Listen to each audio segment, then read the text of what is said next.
So with this new dashboard, this is how I know if there's someone in the bathroom. As you can see here, there's a person. And if that person is gone, the person literally disappears also in the bathroom. Very, very cool dashboard. I went from this to this. So as you can see, I've got a strip light here. If I switch it off here, it switches off, and it also switches off here. And I've got these lights here. If I turn them off here, they can just turn off and turn on here.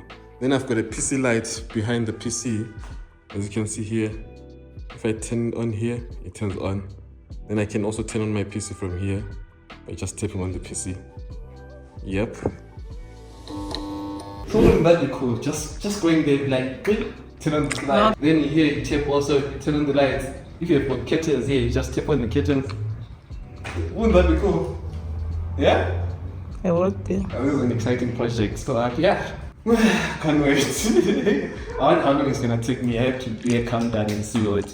Hopefully I can nail it. If I don't nail it, I won't post the video. So meaning that if you see this video, it means that I've nailed it. Here, this is my current what you call this Home Assistant dashboard. This is where I turn on the things and whatnot. This is my living room lights. I tap here.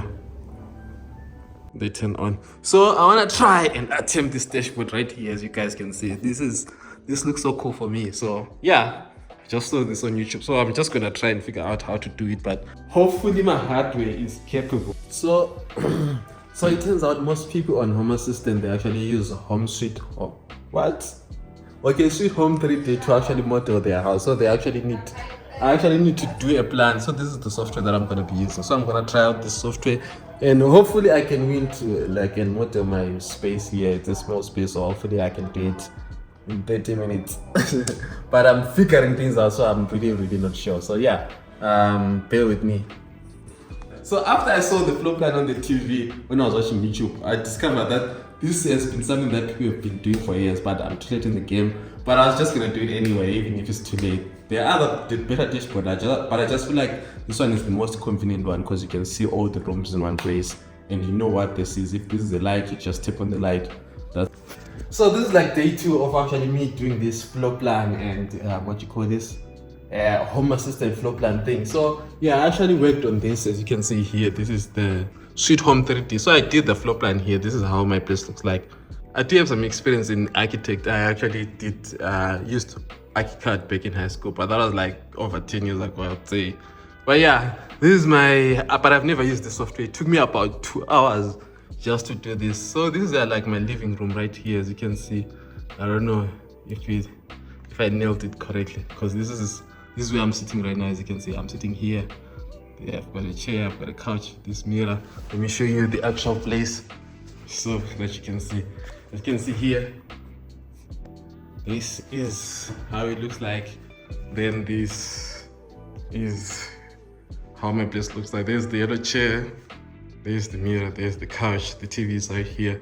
So yeah, but I think I nailed it to some extent. I did put a lot of details that I could put. Do you think I'm nailing it? Huh? I think I'm winning.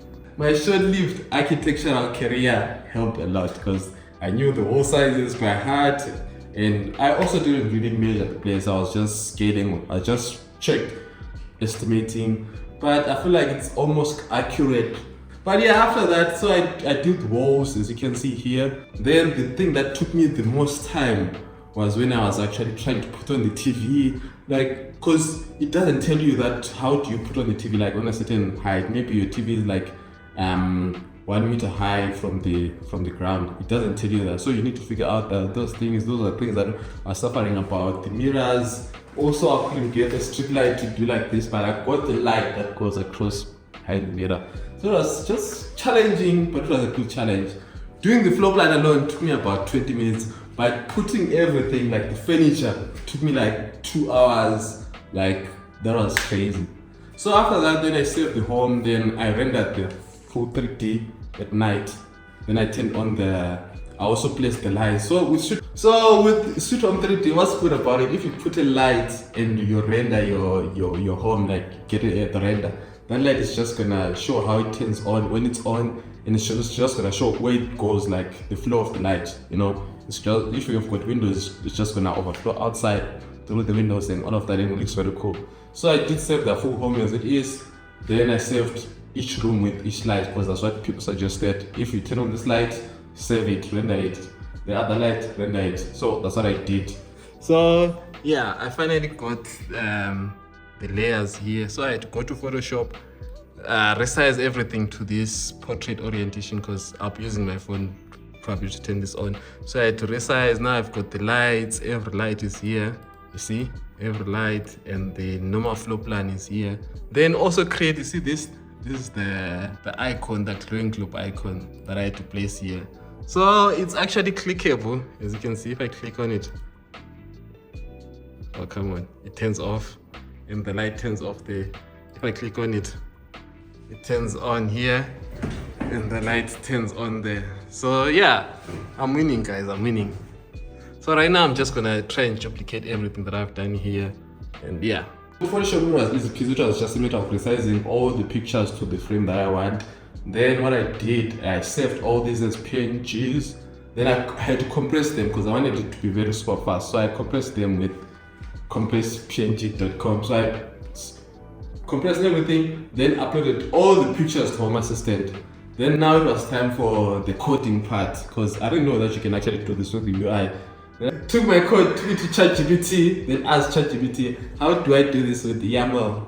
Is it YAML, the language? I don't know. But I do have some knowledge in coding, JavaScript, Python, but I've never really did YAML or YAML. I don't know which one is it. Yeah, but correct me if I'm wrong. So this is my final dashboard setup that I have on here, as you can see. So this is the whole full house. Hey, yeah, this is my whole full place where I stay at. This is the living room. As you can see, all the touch controls that I've been talking about here, the touch. When I touch this, it turns on the blanket. As you can see, I've got a heated blanket there. So it turns on the blanket. When I touch it again, it turns off the blanket. When I touch this turns on the headboard light, as you can see. Off, on. If I touch on my PC, it turns on my PC, turns on and off my PC. If I touch on this PC light here, it turns off. See it? If I touch and hold like this, I can literally change the colors, maybe to pink. I don't know, but I need it to blue. Yeah. And this is the strip light that I have behind me, and I also have the PlayStation here. If I turn on the PlayStation, you see there's a PlayStation logo. So my PlayStation, my PlayStation is in between the cabinet. That's why I placed the logo like here. So if I turn it on like here, it turns on the PlayStation. It's actually turning on right now. Here I've got an old fluorescent light. I actually did a video on how I turn this light spot here, and it's on my bedroom. So if I turn it on like this, it turns on, as you can see. And I also have kitchen lights here. I don't know, I think there's a key somewhere here, but yeah. If someone goes to the bathroom, the light actually turns on and there's a person there, you see sitting on the toilet. So yeah, it's a bit of a funny joke on my assistant, I guess, I don't know. And then on my geyser here, I've got a geyser. Actually, it's actually, where it's located, it's actually almost accurate. It's on top of the bathroom side. So I can literally just turn on the geyser, like here, tap on it, turns on the geyser. As you can see, it also shows here that the geyser is turned on. Then after a moment, because it's on 2 year, so it doesn't update anything, but it's just gonna start showing the watts that it's using per hour here. You're gonna see in a moment. But yeah, that's all of it. Oh, I also have got a camera here on my window that checks outside. Let me show you. So when I tap on it, it pulls up the camera, as you can see. This is now the live camera footage. I don't know why it does that. Maybe it's supposed 2 year. Maybe that's why, but I'm just gonna get a better camera than this. But yeah, it does that. And